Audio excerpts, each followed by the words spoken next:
কালারই আসেনি চুলের মধ্যে। আমি জানি না কেন।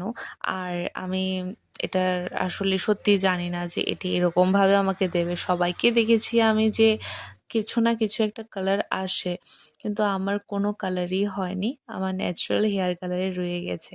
কি বড় একটা স্ক্যাম হলো আমি জানি না আমার সাথে। তো ইউজ করার আগে আমি আগে কানের এই নিচের জায়গাটাতে আগে আমি ইউজ করেছি। ইউজ করার পর প্রায় আমি 20 মিনিটসের মতো ওয়েট করেছি। আমার দেখে কোনো রকমের অ্যালার্জিক রিঅ্যাকশন হয়নি। দেন আমি আমার চুলে অ্যাপ্লাই করি। চুলে অ্যাপ্লাই করার পর আমার ড্রেসের অবস্থা দেখতেই পেরেছো, পুরো লাল বানিয়ে দিয়েছি।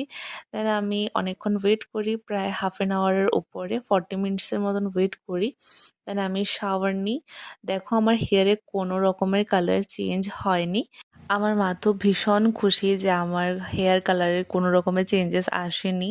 মা বলছে আরও মায়ের কথা না শোন, এরকমটাই হবে। তো আমি কি করব বলো, আমার তো বরাবরেরই ইচ্ছে ছিল লাল কালার করার জন্য। তো আমি ভাবলাম যে নেক্সট ডে আমি একটা ভালো রেড কালার আমি হেয়ারে করব। আর এখানে আমি শাওয়ার নেওয়ার পর স্কিন কেয়ার করছি।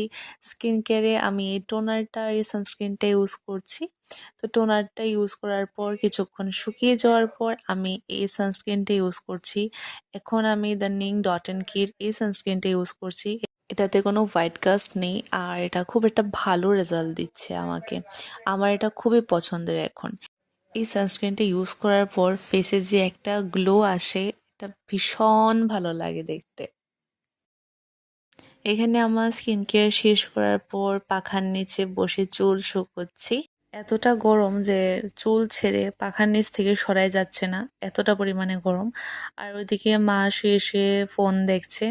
আর সন্ধ্যায় এখানে আমি করছি আমার অ্যাসাইনমেন্ট, আর মা এখানটায় নিয়ে আসলো ম্যাগি। আর কারেন্ট চলে গিয়েছিল, যার জন্য মায়ের মোবাইলে ফ্ল্যাশ অন করা ছিল। এখানে আমি ম্যাগি খাওয়ার পর বেরিয়েছিলাম একটু বাইরে, মায়ের সাথে কিছু গ্রসারি আইটেম নেওয়ার ছিল। আর এখানে আমি খাচ্ছি একটা আইসক্রিম। আইসক্রিমটা ভীষণ স্বাদ ছিল।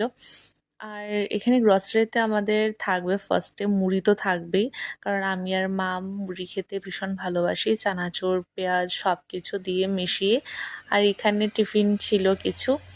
আর এখানে রাতের জন্য মা রান্না করছে ভাত, আর রান্না করবে হচ্ছে শীতলের চাটনি।